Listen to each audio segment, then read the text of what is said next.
Alors, ça me semble bien. Je vois encore quelques personnes qui se joignent à nous, mais je pense qu'on peut commencer. Bonjour à toutes et à tous. Au nom du Fonds de recherche du Québec, Société Culture et de son partenaire, le ministère de l'Éducation, je vous souhaite la bienvenue à cette activité de transfert des connaissances qui portera aujourd'hui sur le programme de recherche financé par le ministère de l'Éducation, donc le programme de recherche sur la persévérance et la réussite scolaire. Nous entendrons aujourd'hui deux équipes dont les projets sont des projets de recherche et des projets de recherche-action financés dans le cadre de ce programme et qui porteront tous deux sur une période charnière, celle de la transition post-secondaire. Ce sont deux actions concertées rendues possibles grâce à ce partenariat avec le ministère de l'Éducation du Québec. Il faut le dire, c'est un partenariat très précieux au FRQSC qui dure depuis maintenant plus de 20 ans. Et on est fiers de s'associer avec le ministère qui s'implique activement dans le soutien à la recherche, puis en reconnaît l'importance pour éclairer les décisions et les actions au sein de différentes instances publiques et en direction des milieux de pratique. L'objectif principal du programme de recherche sur la persévérance et la réussite scolaire est de développer des connaissances afin de favoriser la réussite des élèves, des étudiantes et étudiants au cours de leur cheminement scolaire à tous les ordres d'enseignement et de contrer l'abandon de leurs études avant l'obtention du diplôme ou de la qualification qu'ils convoitent. Le programme mise tout particulièrement sur la création de partenariats entre les chercheuses et chercheurs et les praticiennes et praticiens. Il favorise également l'appropriation et l'application concrète des résultats de recherche dans les milieux scolaires. La recherche et la recherche-action qui vous seront exposées aujourd'hui répondent donc aux objectifs d'un appel de proposition qui a été lancé en 2018 et dans lequel le besoin de connaissances était arrimé, notamment aux orientations et enjeux de la politique sur la réussite éducative lancée en 2017. Un très grand nombre de personnes sont présentes parmi nous aujourd'hui ou sont inscrites pour recevoir le lien du webinaire. Des personnes qui proviennent d'horizons divers, ce qui montre bien la pertinence des recherches qui ont été faites dans le cadre de ce programme et qui vous seront exposées aujourd'hui. Je me présente, je suis Karine Gendron, responsable de programme à la direction des actions concertées du FRQSC et c'est avec plaisir que j'animerai la rencontre d'aujourd'hui. Nous recevrons également Véronique Dupéré, professeure titulaire à l'École de psychoéducation de l'Université de Montréal, qui fera la première présentation. Par la suite, nous entendrons une équipe qui est composée de Nathalie Gosselin, psychologue, neuropsychologue et professeure agrégée au département de psychologie de l'Université de Montréal, ainsi que Hélène Brisebois, psychologue, neuropsychologue et professeure au département de psychologie du Collège Montmorency, et Pénélope Pellangoulet, candidate au doctorat en psychologie à l'Université de Montréal. Je suis également accompagnée de ma collègue Audrey Asselin, notre fée de la technologie, comme j'aime bien la nommer, qui est technicienne au FRQSC et qui est responsable de l'organisation et de la logistique de la séance aujourd'hui, ainsi que son opérationnalisation sur la plateforme de visioconférence. Donc, j'en profite pour la remercier. C'est elle qui pourra répondre à vos soucis techniques s'ils se présentaient. Et nous avons également avec nous Audrey Gontier, que je remercie pour sa présence, qui est conseillère en recherche au ministère de l'Éducation, à la direction des politiques de la prospective, de la veille et de la recherche, et qui est responsable du programme de recherche sur la persévérance et la réussite scolaire. Elle a généreusement accepté d'agir à titre de modératrice à la période des questions qui suivra chaque présentation, questions qu'elle relayera à nos chercheuses invitées. Elle portera ainsi votre voix aujourd'hui. Vous n'aurez qu'à soumettre d'ailleurs vos commentaires, vos questions dans la section discussion que vous allez pouvoir identifier là au bas de votre écran. Par ailleurs, je vous informe que ces questions ne sont pas partagées à l'ensemble des personnes qui participent, seulement les panélistes y auront accès. Elles se dirigent vraiment que vers les panélistes et nous pourrons les transmettre. brièvement, pour les personnes qui seraient moins familières avec la mission des fonds de recherche du Québec Société Culture, je rappelle que celle-ci est notamment de promouvoir et d'appuyer financièrement le développement de la recherche dans les secteurs des sciences humaines et sociales, des arts et des lettres. Dans le cadre des actions concertées du FRQSC, la particularité est que les programmes de financement offerts ont été conçus pour répondre aux besoins et aux préoccupations exprimées par des partenaires qui sont pour beaucoup des ministères, en l'occurrence le ministère de l'Éducation du Québec ici. Ceux-ci, en acceptant ce partenariat, adhèrent à deux principes centraux pour les fonds, soit la liberté académique et l'accès public aux résultats des projets financés. C'est pourquoi, au terme de chaque recherche menée aux actions concertées, le FRQSC et ses partenaires offrent une activité de transfert afin de favoriser l'appropriation par les milieux utilisateurs des connaissances issues des recherches financées. Je terminerai en précisant dès maintenant que la première présentation sera enregistrée et rediffusée sur notre site, alors que la deuxième n'est offerte qu'en mode synchrone. Donc, il faut être présent et ne sera pas rediffusé par la suite. Par contre, pour les deux projets financés, pour les deux projets présentés aujourd'hui, vous pourrez trouver leur rapport de recherche en ligne pour les personnes qui aimeraient en connaître davantage. Donc, je rappelle aussi, nous aurons des présentations de 30 minutes et un 15 minutes sera consacré aux échanges. Donc, n'hésitez pas à poser vos questions. Sans plus tarder, nous accueillons Véronique Dupéré. Donc, je vais présenter pendant qu'elle commence à diffuser tranquillement son PowerPoint. Donc, Véronique Dupéré est professeure titulaire à l'École de psychoéducation de l'Université de Montréal. Elle est aussi titulaire de la chaire de recherche du Canada sur la transition à l'âge adulte, co-titulaire de la chaire McConnell Université de Montréal en mobilisation des connaissances jeunesse et membre du Collège de nouveaux chercheurs de la Société royale du Canada. Elle est également membre du Centre de recherche en santé publique, de l'Institut universitaire Jeunes en difficulté, du Centre de recherche interdisciplinaire sur la justice intersectionnelle, la décolonisation et l'équité, du groupe de recherche sur les environnements scolaires et de l'équipe de recherche développement du plein potentiel en contexte éducatif. Ses travaux se centrent sur les contextes de développement des adolescents et jeunes adultes et s'insèrent dans une approche axée sur les parcours de vie. Donc, je vous cède la parole pour nous présenter les résultats de votre recherche qui s'intitule Services et mesures de soutien facilitant les transitions postsecondaires réussies chez des jeunes hautement vulnérables, un regard interdisciplinaire et longitudinal. Excellent, allons-y. Ben, merci beaucoup, Karine. Euh, donc oui, effectivement, pour la prochaine demi-heure, on va parler des transitions post-secondaires. Puis quand je parle de transition post-secondaire, dans le cadre du projet, en fait, je veux vraiment parler des transitions à l'extérieur du secteur des jeunes. Donc, qu'est-ce qui se passe quand les élèves quittent le secondaire au secteur jeune, puis peu importe la destination qu'ils et elles prendront par la suite. Donc, ça peut être vers des études postsecondaires ou des études supérieures, mais on va parler de d'autres types de transitions aussi vers d'autres sortes de programmes, notamment, puis des transitions en emploi aussi. Euh, et on va parler de cette transition-là hors du secteur jeune, à la suite du secteur jeune, chez des jeunes qui sont en situation de vulnérabilité scolaire ou psychosociale.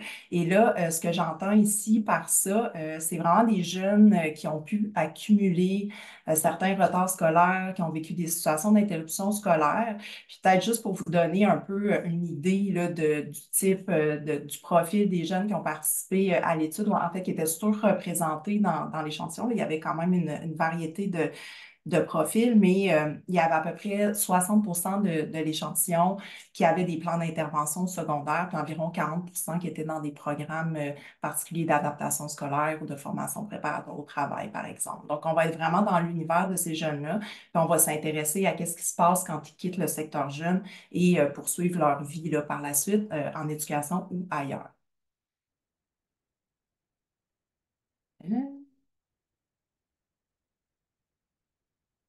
OK. Excusez-moi, j'ai un petit problème technique. Donc, mais avant d'aller plus loin puis de vous présenter plus en détail le projet et les résultats principaux qu'on a obtenus, je vais prendre un moment pour, je suis toute seule aujourd'hui là, pour présenter le projet, mais c'est un projet que je n'ai pas réalisé toute seule. Puis je vais commencer par remercier les jeunes participants et participantes qui ont participé au fil des années. C'est un projet longitudinal qui a duré presque une décennie au complet. Donc, ça a demandé quand même aux jeunes de bien vouloir là, se prêter au jeu puis nous raconter leur histoire puis leur parcours. Donc, sans leur participation, évidemment, le projet n'aurait pas pu avoir lieu. Il y a aussi des co-chercheurs qui ont été associés au projet puis qui ont contribué au fil de toute sa trajectoire. Puis aussi, peut-être particulièrement, je veux souligner le travail de deux doctorantes, Eliane Toin et Aïda Benagida. Les résultats que je vais présenter aujourd'hui là, se prennent racine beaucoup dans leur travail doctoral. Puis toutes les deux ont été co-dirigées par deux de mes collègues aussi là, qui ont été très impliqués dans la réalisation des projets. Et finalement, évidemment, ce type de projet-là ne peut être réalisé sans soutien financier. Donc, je remercie les actions concertées là, qui ont financé une partie du projet avec d'autres sources de financement aussi. Donc, c'est sûr qu'une demi-heure, ça passe quand même assez vite. Je ne pourrais pas, dans la présentation, vraiment faire le tour de tous les résultats qui sont présentés dans le rapport. J'ai choisi certains résultats pour partager aujourd'hui, mais le rapport complet est disponible. Je pense que tout le monde a déjà le lien. Puis, si vous voulez avoir plus de détails, je vous invite à aller le consulter. Puis aussi, en fait, depuis la publication du rapport, mais il y a d'autres analyses qui ont été réalisées, il y a d'autres résultats qui ont été produits, puis même il y a une autre vague de collecte de données qui a eu lieu. Donc, je voulais profiter de l'activité aujourd'hui aussi pour aller un petit peu plus loin que le rapport qui est déjà en ligne pour vous présenter aussi d'autres résultats un petit peu plus récents là, en primeur, si on veut. Donc, quand les jeunes terminent leur éducation au secteur jeune, aujourd'hui au Québec, dans les générations actuelles qui font cette transition-là, c'est vraiment rendu la norme de s'inscrire au cégep à la sortie du secteur jeune et éventuellement là, d'obtenir un diplôme d'éducation supérieure, collégiale ou universitaire. Ça n'a pas toujours été comme ça au Québec. Les jeunes étudient de plus en plus longtemps, puis ça reflète des changements aussi dans le marché du travail. Donc, c'est rendu, si on veut, le parcours que la plupart des jeunes vont emprunter aujourd'hui au Québec. Mais en parallèle de ça, en même temps que les niveaux d'éducation sont à la hausse depuis quelques décennies, il en demeure pas moins qu'il y a environ presque un jeune sur cinq au Québec qui n'a pas de diplôme ou de qualification de niveau secondaire au moment d'atteindre l'âge de 20 ans. Donc, c'est quand même une proportion non négligeable des jeunes en transition qui sont dans cette situation-là. Puis c'est sûr qu'avec les niveaux d'éducation qui augmentent toujours, ben, c'est une situation qui devient en quelque sorte de plus en plus marginale par rapport à l'ensemble de la population des jeunes du Québec. Donc, c'est les jeunes qui sont dans cette situation-là sont plus susceptibles de rencontrer des défis là, au moment de transitionner hors du secteur jeune. Ils suivent des trajectoires qui sont plus atypiques, puis il y a moins de chemins là, plus clairs qui peuvent suivre.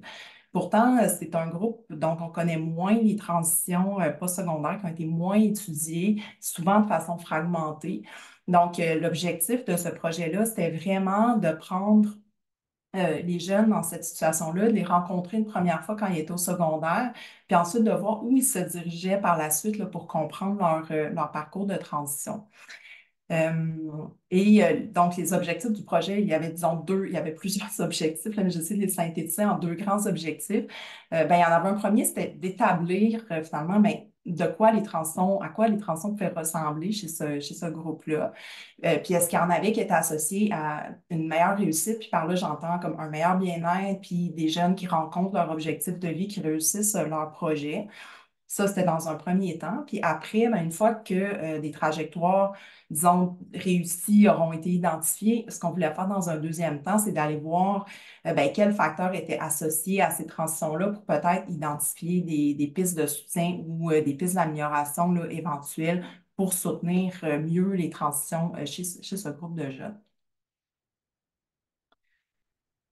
Pour atteindre ces objectifs, le projet de recherche, les résultats que je vais vous présenter aujourd'hui sont tirés d'un projet de recherche qui s'appelle le projet Parcours, qui est un projet de recherche longitudinale qui a démarré alors que les jeunes étaient encore inscrits au secteur jeune, mais vers la fin.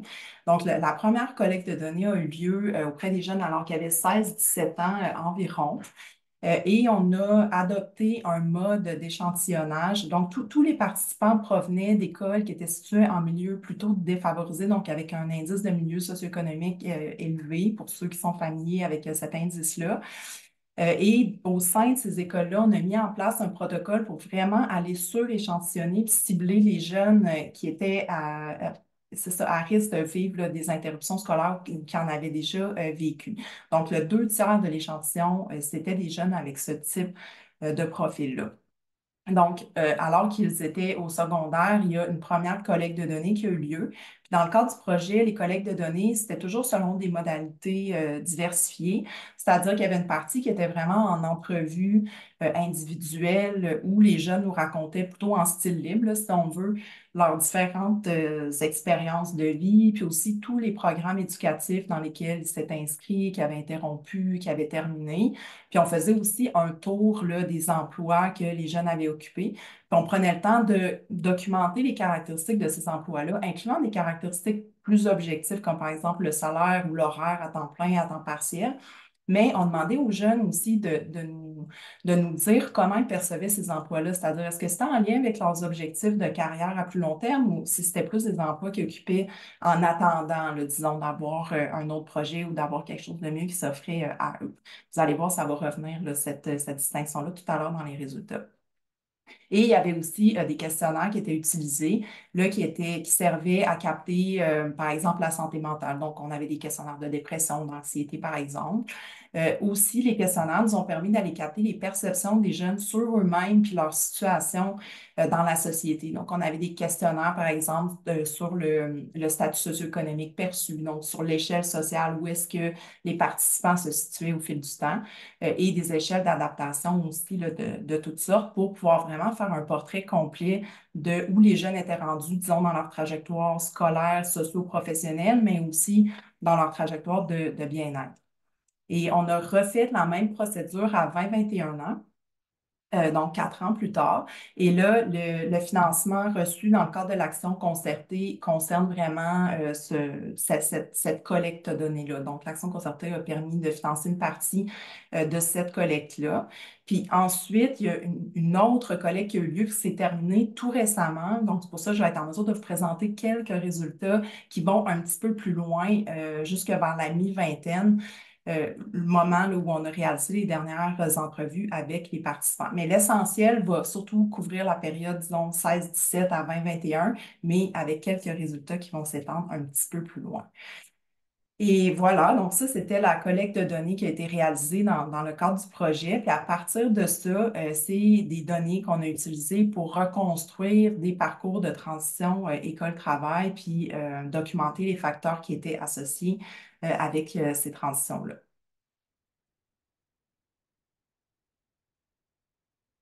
Donc, voilà, on arrive au résultat. Je vais commencer par la première question de recherche qui était d'établir un peu les types de transitions ou de quoi, c'est quoi le portrait là, globalement des transitions chez ces jeunes-là? Quel parcours ils empruntent, dans quelle proportion? Et donc, on a établi une typologie pour répondre à cette question-là à partir d'une analyse de séquence. Je vais prendre 1 minute ou 2 pour vous présenter les grands principes de l'analyse de séquence. C'est une sorte d'analyse, en fait, qui est très instinctive, qui est facile à saisir, mais ça vaut la peine de prendre le temps là, de la présenter parce que ça va vraiment faciliter là, la compréhension des résultats que je vais vous présenter par la suite. Donc, l'analyse de séquence, la manière dont ce type d'analyse-là fonctionne, d'abord, c'est qu'il y a des trajectoires qui sont établies pour chacune des participants dans une étude. Donc, si sur la figure, vous pouvez voir 5 personnes, le participants hypothétiques qui auraient participé à l'étude. Puis, ce qu'on peut voir à côté de chaque participant, c'est un peu comment leur parcours s'est déroulé au fil du temps. Donc, de 16 ans jusqu'à 21 ans, c'est la période qui était couverte par l'analyse de séquence. Ce qu'on peut voir ici comme la première personne participante ici était en éducation secondaire, donc jaune pâle. Au début du projet, tout le monde était en éducation secondaire au secteur jeune. Et là, au fur et à mesure que le temps avance, bien là, les statuts changent. Donc, la première personne est devenue dans un statut ni aux études, ni en emploi, ni en formation, dans ce cas-ci, vers l'âge de 17-18 ans à peu près, puis rester dans ce statut-là pour une période prolongée. Donc, ça serait le parcours de la première personne. En dessous, la deuxième personne, ça serait quelqu'un qui serait resté en éducation de niveau secondaire jusqu'à vers 19 ans, qui aurait passé à l'éducation postsecondaire par la suite. Donc, vous voyez un peu le principe. Donc, d'abord, il y a comme ça un parcours qui est établi pour chaque personne individuellement. Les statuts qu'on a considérés sont représentés ici à droite.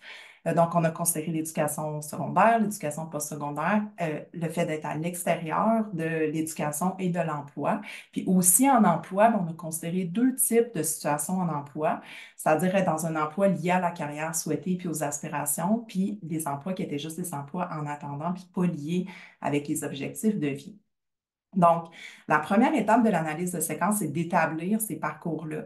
Puis ensuite, ce que l'analyse de séquence fait, c'est qu'elle est capable de repérer les patrons qui se ressemblent. Donc, ici, parmi les patrons qui sont présentés là, il y a celui de la troisième et de la cinquième personne qui ne sont pas pareils, pas exactement les mêmes, mais qui sont très similaires. C'est des patrons de transition qui se ressemblent.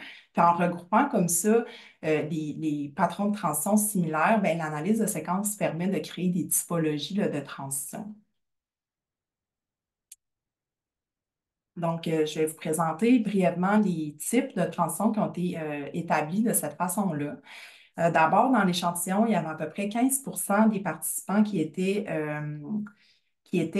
à l'extérieur de l'éducation et de l'emploi de façon chronique. Donc, sur plusieurs années, là, vous voyez beaucoup de verres dans la figure. Donc, c'est toutes les petites, ça représente toute chacune des petites trajectoires individuelles des participants là, qui sont représentés dans la figure. Donc, on peut voir que pour une partie de l'échantillon, c'était 15% finalement, ben, leur trajectoire était surtout à l'extérieur de l'éducation et de l'emploi.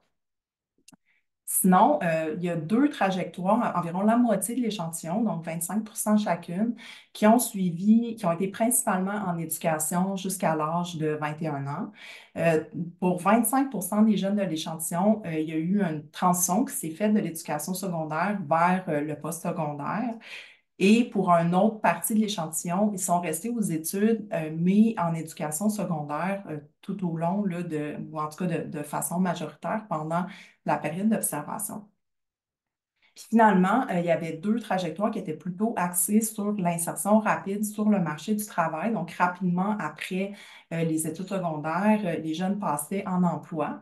Puis dans ce cas-ci, la majorité, c'était dans des emplois qui étaient vus comme des emplois en attendant, donc pas vraiment reliés aux aspirations professionnelles. Mais il y avait un petit groupe, 10% de l'échantillon, qui est entré dans des emplois qui étaient reliés avec les aspirations professionnelles. Donc là, pour la suite de la présentation, je vais les prendre séparément pour vous présenter finalement, ben, d'abord celles qui étaient associées avec une adaptation plus favorable, puis ensuite celles pour lesquelles c'était moins le cas.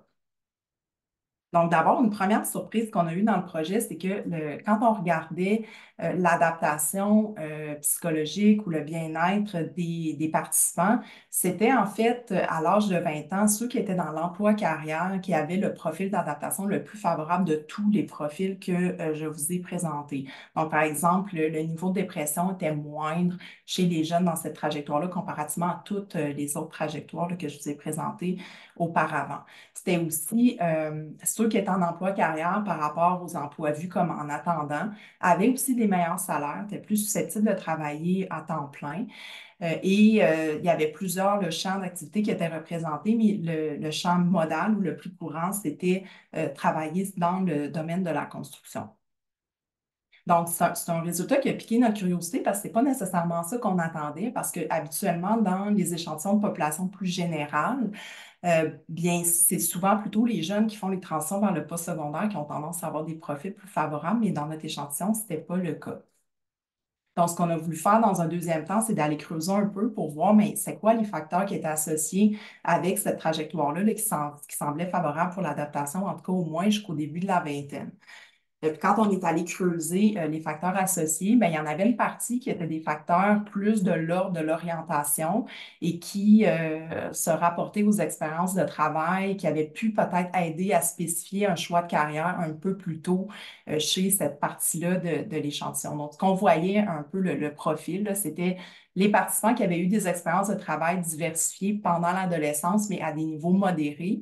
Ben, c'était des expériences qui parfois contribuaient à soutenir la connaissance de soi comme travailleur ou les intérêts professionnels, c'est-à-dire le développement identitaire, vocationnel, puis ça semblait là, favoriser les transitions vers un emploi carrière rapidement vers le début là, de la vingtaine après la sortie du secteur jeune. Donc, il y avait une partie des facteurs qui étaient plutôt reliés à des questions là, d'orientation professionnelle. Il y en avait aussi qui relevaient plutôt du secteur de l'éducation. Et là, en fait, le facteur qui était vraiment fortement associé à l'engagement dans cette trajectoire-là, c'était la formation professionnelle. Là, c'était des liens qui étaient vraiment très, très forts entre les deux. Puis ça, on le voyait dès l'âge de 20 ans.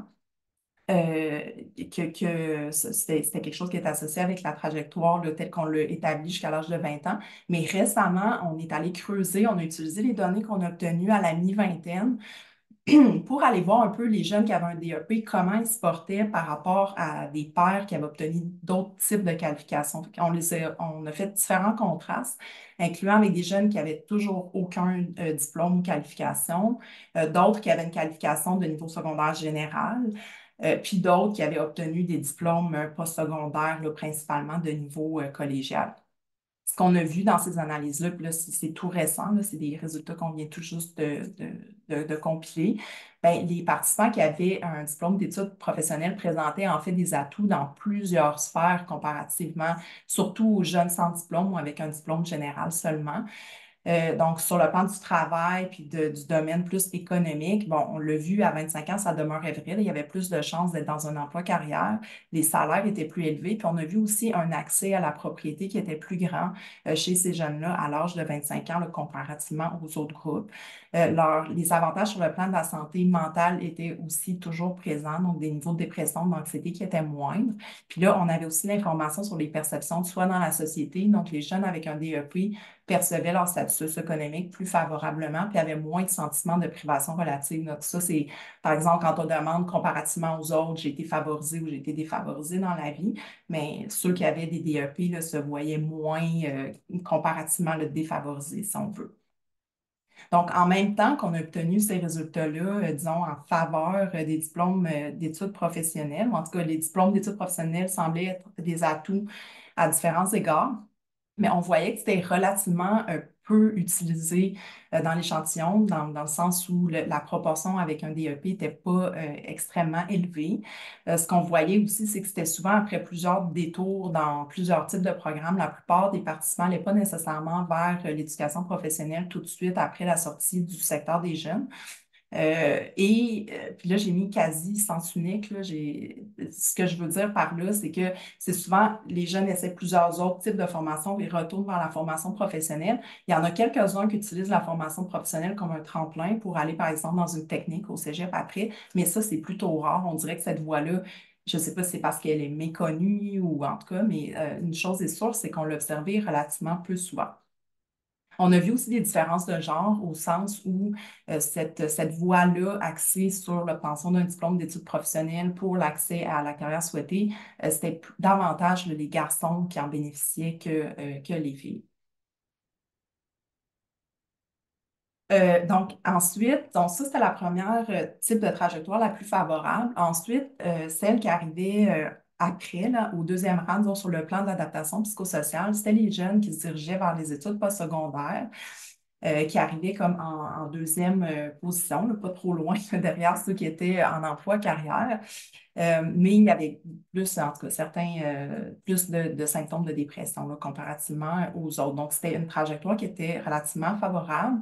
Quand on a voulu retourner et aller voir au secteur jeune s'il y avait certaines expériences ou services qui étaient associés avec le fait de se diriger dans une trajectoire vers les études postsecondaires, ben, on a vu que ceux qui investissaient les activités parascolaires au secondaire étaient plus susceptibles. C'est un facteur qui était associé avec cette trajectoire-là vers les études postsecondaires. Donc, peut-être un développement d'une connaissance de soi d'une autre façon, un peu différent. Et là, dans ce cas-ci, c'était davantage associé avec des parcours éducatifs vers les études supérieures.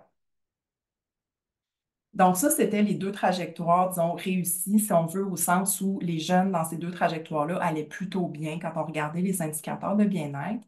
Mais par contre, malheureusement, il y a une majorité de jeunes qui étaient dans des trajectoires qui étaient plus difficiles, où les niveaux d'adaptation étaient moins favorables. Donc, visiblement, là, on a encore du travail à faire pour mieux soutenir ces jeunes-là parce qu'il y en a plusieurs qui éprouvent des difficultés pendant la transition. Puis c'est peut-être pas tellement surprenant pour ceux qui sont à l'extérieur de l'éducation et de l'emploi, mais des fois, on pense que ah, ben, si les jeunes ont un travail, ils sont corrects, ou s'ils sont aux études, ça veut dire que ça va bien, en autant qu'ils soient dans une de ces sphères-là. Mais en fait, pour ceux qui sont en emploi, quand c'est des emplois en attendant, les jeunes dans cette situation-là n'est pas particulièrement bien, ni ceux qui restaient dans des études secondaires pendant quelques années là, après la sortie du secteur jeune sans que ça les mène vers une carrière souhaitée ou vers un autre type d'études par la suite. Donc, là aussi, on a voulu aller voir les facteurs qui pouvaient être associés avec ces trajectoires-là, puis les situations qui étaient plus difficiles, puis qu'est-ce qu'on pourrait peut-être faire pour mieux servir les jeunes dans ces cas-là. Une des questions sur laquelle on s'est penché dans le rapport, c'était la question de l'accès au service. Est-ce que l'accès au service peut faire une différence? Puis qui a accès au service, qui a moins accès au service? Puis pour, dans le fond, identifier peut-être des zones où on pourrait s'améliorer là, pour faciliter l'accès aux services dont les jeunes peuvent avoir besoin. Donc, on a considéré les services en orientation, les services en santé mentale, puis les services de soutien à l'apprentissage aussi. Puis globalement, ce qu'on voyait là, de façon répétée au travers des analyses, peu importe le type de service considéré, c'est que souvent, à besoin égal, donc si on regardait tous les jeunes qui avaient des besoins importants en santé mentale, par exemple, ben, ce qu'on voyait, c'est que ceux qui étaient moins susceptibles d'avoir utilisé des services en santé mentale, c'était souvent ceux, en fait, qui étaient à l'extérieur de l'éducation. Donc, qui étaient soit en emploi ou soit ni en emploi ni aux études. Ben, donc, il y avait l'air c'était un facteur, disons, de vulnérabilité là, pour l'accès aux services, ceux qui sont à l'extérieur de l'éducation. Puis inversement, ceux qui sont dans les institutions d'enseignement ont un accès plus facile selon les résultats aux services. Ça, ben, c'est sûr que ça a levé certains drapeaux rouges là, au sein de l'équipe de recherche. Ça suggère que on essaie de comprendre un peu pourquoi les jeunes qui sont au travail sans être aux études ou en situation de livre, donc à l'extérieur des institutions d'enseignement, pourquoi ceux-là utilisaient moins les services alors que leurs besoins n'étaient pas moins grands. Ben, c'est sûr que c'est des jeunes qui sont plus dispersés, qui sont plus difficiles à rejoindre, ne sont pas dans une institution qui regroupe des jeunes du même âge, donc c'est plus diffus, l'offre de service est plus difficile à cerner. C'est des jeunes aussi dont la voix est moins amplifiée, donc ne sont pas représentés par des associations étudiantes, par exemple. Donc, peut-être qu'on est moins au fait aussi, où on entend moins directement d'eux-mêmes leurs besoins en matière de services. Et c'est sûr qu'au niveau de la recherche se fait beaucoup dans les institutions postsecondaires de niveau collégial ou universitaire. C'est des jeunes qu'on voit moins aussi dans notre entourage que ceux et celles là, qui fréquentent nos institutions. Donc, en somme, si j'essaie de résumer un peu tous ces résultats-là, ben, ce que j'en comprends, la manière dont j'interprète tout ça, c'est que ce que les résultats nous disent, nous suggèrent, c'est qu'il y a vraiment plusieurs leviers, plusieurs types de services qui peuvent être pertinents, qui se situent dans des secteurs différents. Il y en a qui relèvent du monde de l'éducation, de programmes éducatifs. Il y en a d'autres qui peuvent être extrascolaires dans le milieu communautaire, implication sociale, peuvent aussi là, jouer un rôle dans le développement identitaire et vocationnel des jeunes là, dans l'orientation de leur transition. Ensuite, il y a le monde de l'emploi, le monde du travail aussi qui joue un rôle à la fois parce qu'il accueille les jeunes au terme de leur parcours d'études ou en cours de route.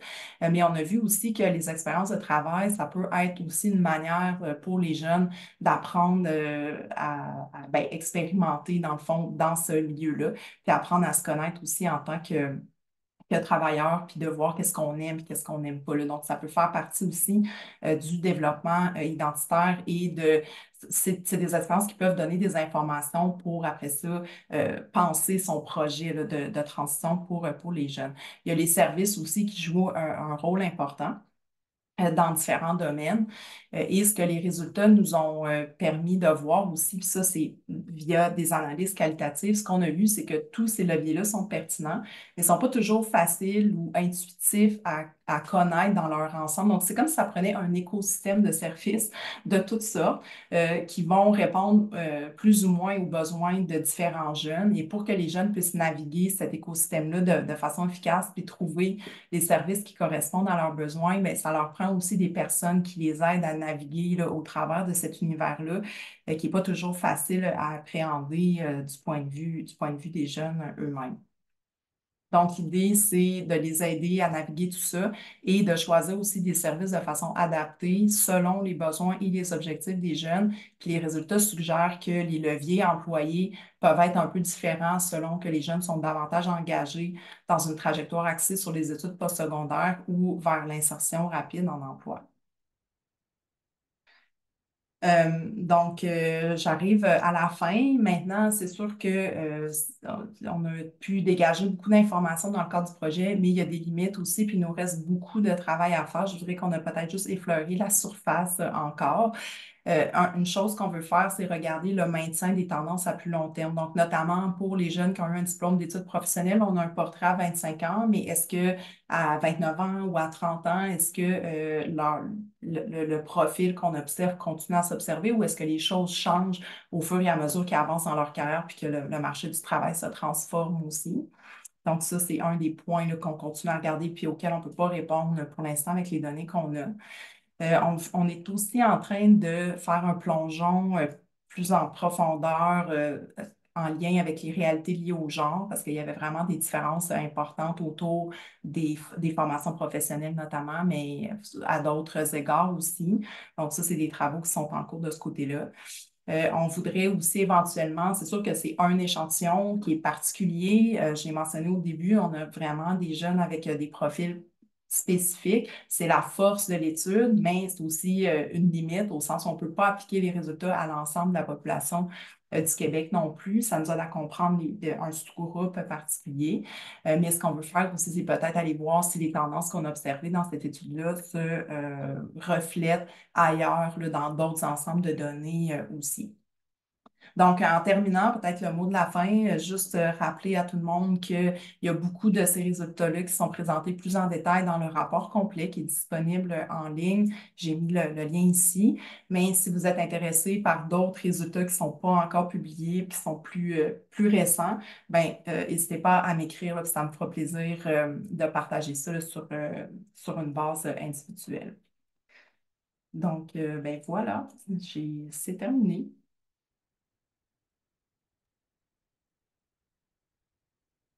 Merci pour cette présentation. Donc, je vois que Audrey Gontier s'est déjà jointe à nous. Donc, merci, hein, c'était très intéressant. Puis, on voit aussi comment une recherche ouvre certaines portes vers d'autres recherches. Ça continue. Donc, c'était vraiment très intéressant de vous suivre. Je vais céder tout de suite la parole à Audrey parce que je vois qu'il y a déjà des questions dans la boîte de discussion. Oui, merci Karine, merci beaucoup Véronique. Donc, j'enchaîne avec la première question dès maintenant. Donc, les élèves issus de l'immigration parmi vos participants, est-ce qu'ils se trouvent davantage dans les situations, dans quel type de transition en fait que vous avez présenté? Puis, il y a une deuxième question suite, mais je vais vous laisser répondre à la première. D'accord. Ben oui, cette question-là est super pertinente puis vraiment intéressante. Puis la personne qui a posé la question, je vous invite vraiment à m'écrire parce que je pourrais vous envoyer un lien vers, en fait, il y a une étudiante qui a fait un mémoire de maîtrise spécifiquement sur cette question-là.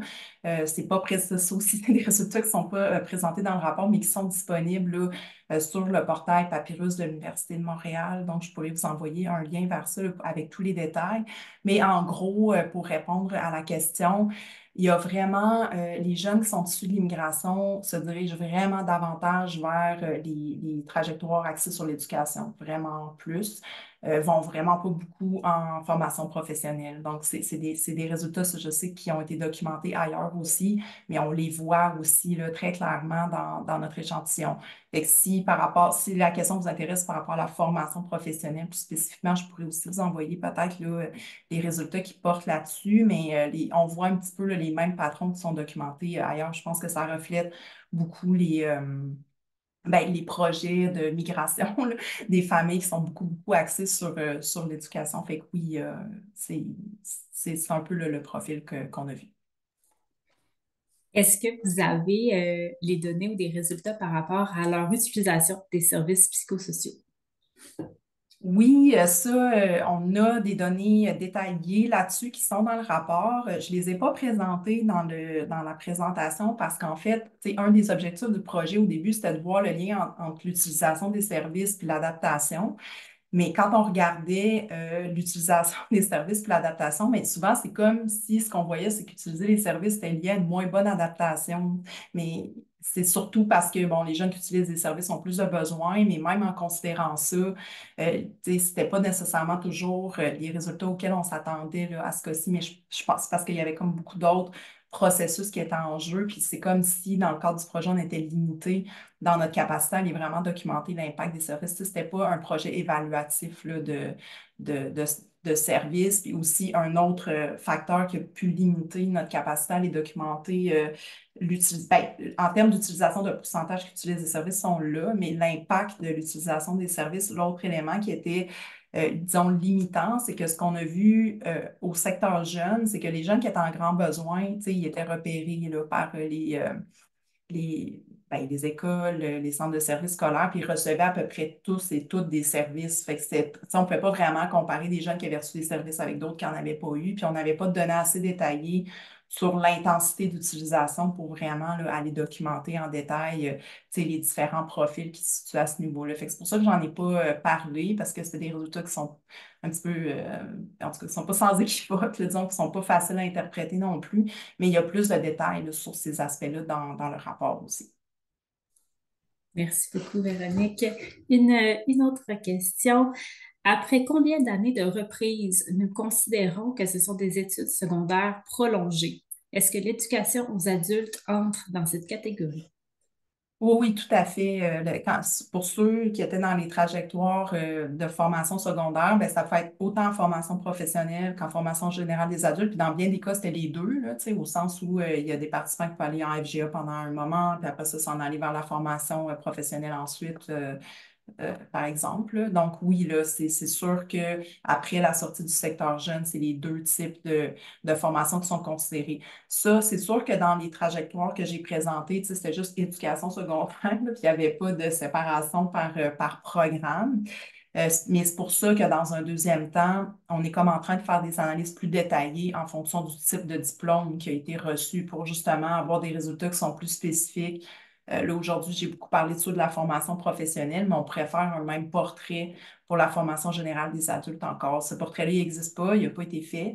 Puis j'espère qu'on pourra avoir le temps là, d'aller un peu plus loin de ce côté-là. Mais disons, nos efforts plus récemment se sont centrés beaucoup sur la FP parce que quand on a fait les analyses initialement, ben, on a vu que c'est ça, c'était relié avec des transitions réussies. Fait qu'on a voulu essayer de comprendre un peu qu'est-ce qui se passait là, quels étaient les élèves qui utilisaient ce levier-là, ceux moins, donc les jeunes issus de l'immigration, on l'a mentionné tout à l'heure, qui rentreraient dans cette catégorie-là, mais aller comprendre un petit peu là, les dynamiques autour de ce levier-là, puis qui est moins, en tout cas, moins utilisé aussi par les filles. Donc, là, on est en train de creuser ce dossier-là, mais éventuellement, on pourra aussi aller en FGA parce que je comprends bien que, les trajectoires qui disent juste éducation secondaire, mais ça nous laisse un peu sur la fin. Là, on veut savoir un petit peu plus derrière avec les programmes spécifiques, mais ce travail-là est en train d'être réalisé. Merci beaucoup. Karine, on a encore le temps pour des questions? Oui. Euh, Est-ce qu'il y a eu une analyse des situations selon la disponibilité d'une offre de formation postsecondaire dans le milieu de vie ou à proximité du milieu de vie des jeunes? Par exemple, des jeunes qui vivent plus dans la région versus dans les villes. Oui, c'est une excellente question qui est vraiment pertinente. Puis on a ce qu'il faut pour faire cette analyse-là dans l'échantillon, au sens où on a des jeunes qui viennent de milieux quand même contrastés puis diversifiés dans l'échantillon. Là, pour les profils de transition postsecondaire, on n'a pas encore fait l'analyse détaillée en fonction des milieux d'origine. Fait que c'est un autre point qui va requérir là, peut-être davantage d'analyse pour la suite aussi. On avait fait certaines distinctions euh, au secondaire, là, la première étape de la collecte de données pour les jeunes qui étaient encore au secteur jeune, dans l'éducation secondaire. On avait vu là, qu'il y avait des différences. Puis je pense qu'il doit y en avoir aussi, là, ne serait-ce que parce que c'est ça, l'offre proximale de possibilités pour les transitions postsecondaires dépendent aussi là, des régions, c'est sûr. Fait que ça, cette analyse-là, c'est une autre là, qui reste à faire encore. Merci beaucoup. Est-ce qu'il est prévu de refaire cette étude avec une nouvelle cohorte compte tenu des changements là, qui ont eu lieu dans les dernières années ou les changements dans la société, par exemple, recommencer complètement là, avec une nouvelle cohorte de jeunes de 16 ans? Oh mon Dieu, non! Ben, c'est vrai que ça serait intéressant de, oui, la situation change. Ben, je dirais, là, je considère peut-être plus de faire un suivi supplémentaire parce que, tu sais, la transition école, travail, transition vers la vie adulte, souvent, on dit que ça va jusqu'à 29-30 ans. Ce que j'aimerais peut-être, c'est finir puis clore ce chapitre-là là, pour aller jusqu'au bout puis pouvoir suivre les transitions un peu plus longtemps. Je dirais que c'est plutôt ça là, qui est dans les cartons pour l'instant. Recommencer, ça, c'est que c'est le recrutement de l'échantillon initial, c'était quand même un travail vraiment substantiel là, que ça avait demandé. Fait que je ne sais pas si je serais prête à recommencer à nouveau. Là, peut-être éventuellement, mais pas à court terme là, nécessairement dans l'immédiat.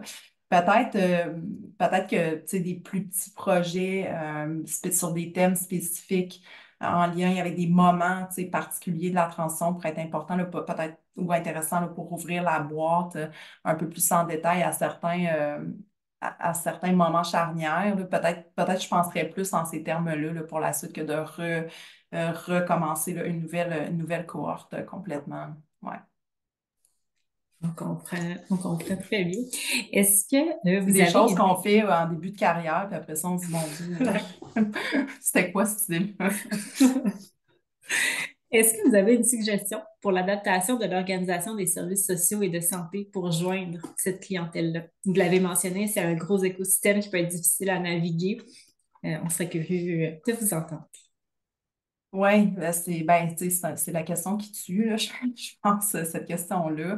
Elle n'est pas facile, c'est ça, il y a pas de lieu facile, tu sais, pour rejoindre ces jeunes-là. Je pense que, il y a moyen d'être créatif en même temps, puis de peut-être favoriser une espèce de prise de conscience aussi collective des besoins de ces jeunes-là, parce que ce qu'on voyait en lien avec les personnes ressources, en fait, c'est que qui aidaient les jeunes à naviguer les services, c'est que ces personnes-là pouvaient vraiment provenir de plein de milieux différents. Ça pouvait autant être des personnes qui étaient dans des services formels, que des personnes dans l'environnement informel, juste des proches, ou même, tu sais, des fois, pas seulement des proches, mais des connaissances, mais qui avaient une information qui était pertinente à partager avec les jeunes. Donc, et ça peut être des membres de la famille, un voisin, un parent d'un ami. Donc, tout le monde avait comme un peu un rôle à jouer. Puis je pense qu'en peut-être sensibilisant davantage en partageant davantage cette information-là, puis tout le monde en prenne peut-être une part de responsabilité pour être un moyen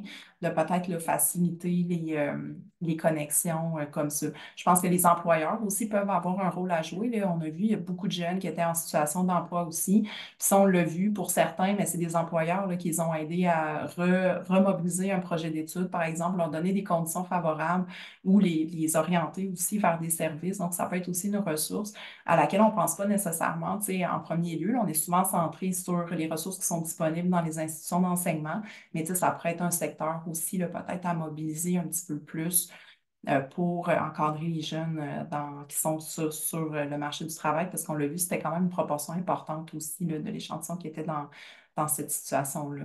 Au fond, dans l'échantillon, il y avait 15% des jeunes qui étaient vraiment plus à l'extérieur de ces institutions-là, mais pour le reste, il y avait un attache quelque part là, mais en éducation, mais aussi dans le milieu du travail. Fait que ça serait peut-être un levier ou en tout cas des partenariats plus serrés aussi à examiner entre le secteur de l'éducation puis le secteur du travail. Là. Oui, tout à fait. C'est une très bonne, une belle avenue. Karine, je vois que tu as ouvert le micro. Je prévoyais la question, mais on pourrait encore poser une question, là. Parfait. J'y vais avec celle-là ici. Est-ce que vous avez des détails sur les programmes d'études collégiales dans lesquels les jeunes ont été admis pour ceux qui arrivaient là, comme en deuxième position là, en termes de satisfaction et de bien-être? Oui, on a des détails là-dessus, puis il y a vraiment toutes sortes de profils. Là. Il y en a que c'est des attestations d'études collégiales qui étaient poursuivies, d'autres c'est des techniques, d'autres c'est des programmes préuniversitaires. Donc, il y a vraiment une panoplie, puis on a vraiment le détail, non seulement de ces grandes catégories-là, mais même du type là, de programme spécifique de formation qui a été choisi. On n'a pas fait d'analyse détaillée là, en fonction du type de programme. Donc, ça aussi, là, ça serait quelque chose qui serait à faire. Donc, c'est une prochaine action concertée avec ces sujets-là. J'aurais beaucoup de données là, pour aller faire des analyses un peu plus détaillées à ce niveau-là parce que oui, l'information est disponible. Puis on a aussi l'information, quand on faisait les entrevues, on faisait vraiment l'inventaire de tous les programmes auxquels les jeunes s'étaient inscrits. Donc, on peut comparer ceux qui se sont inscrits dans un programme, puis qui ont changé ou qui l'ont terminé ou pas terminé. Puis peut-être un dernier point intéressant à mentionner là-dessus, c'est que une chose qu'on a faite dans le cadre du projet, c'est de lier les données d'entrevue, les données de questionnaire qu'on a récoltées auprès des jeunes avec des données administratives qui proviennent du ministère sur les programmes aussi, puis la diplomation. Ça, ce qui est bien, c'est qu'on l'a pour tout le monde, là, tout le monde qui a participé au projet initialement, même s'ils n'ont pas nécessairement participé au suivi à 20 ans, puis après ça à 25 ans. Donc, il y a beaucoup là, de traitements de données qui serait là, à faire ou qui reste à faire de ce côté-là. Mais oui, on a l'information, mais on ne l'a pas encore traité en détail encore. Un gros merci. Oui, un très grand merci pour cette présentation, puis également pour vos questions là, aux personnes participantes. C'est vraiment très apprécié, ça rend les échanges riches. Et je rappellerai encore une fois que vous avez accès au rapport de recherche où j'ai quand même vu là, certaines données qui vous intéressent, qui sont présentées peut-être plus en détail, plusieurs annexes également. Donc voilà, c'est déjà disponible en ligne si vous êtes intéressé. Et je voyais aussi certaines personnes là, dans le chat qui demandaient accès à telle mémoire, par exemple, qui portait sur la question. Donc, je rappelle que vous êtes toujours autorisé à communiquer avec les chercheurs, chercheuses. Souvent, c'est même très apprécié. Donc, n'hésitez pas à poursuivre la discussion là, en dehors de notre activité de transfert si vous le souhaitez. Donc, un grand merci, Véronique Dupéré. C'était un plaisir de vous entendre. Merci Euh, beaucoup. merci à vous.